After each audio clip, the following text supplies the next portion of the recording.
All right, Coach Jared is going to be demonstrating a single arm reach and row. So we're using our TRX band here. He's going to use his left hand, so you want to make sure this stirrup is the outside of his hand right there. You don't want it inside. All right, so left hand. Let's first see some guys' demos for our viewers here, Coach.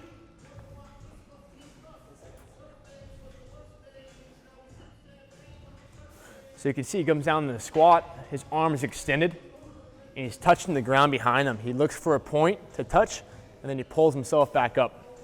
Looks for a ground to touch, pulls himself back up. Keep going with the good reps. You can see his legs are coming nice and low. His hips come down with him. He taps and he goes. He's getting a good extension with that left lat, and he sets that shoulder blade back and he pulls up. Give me a pause at the top here, Coach. Pause. And if you're looking closer, you can see that he's getting some good thoracic rotation here through. His hips stay square. His glutes are squeezed, thighs are squeezed, and he's really pulling this elbow back into my hand. So he's feeling this guy working as he's pushing through, punching to his right hand. And then he comes back down. Give me a pause here. You can see a good extension through here. And then he resets and pulls back up.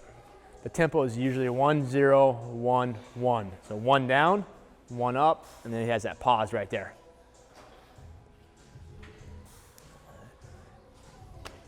And let's show him a couple demos here. Switch hands. All right, I want to show you how it's can come in a little bit closer, and you can see I want you to really focus on the band here. So come to the top position, and then don't finish the exercise. Create less tension at the top. Here's what's very common we see. So he does this nice down, and as he come up, so you can see there's a lot of slack right here. So he's not really getting exercise working by pulling that elbow back. So look for the band to have slack. So pull that right lat back. Yeah, now it's really tense. So if I got a little scissor, cut this guy, he's flying backwards. I won't do that to you, Coach, though. All right, so single arm, reach and row. Thank you, Coach.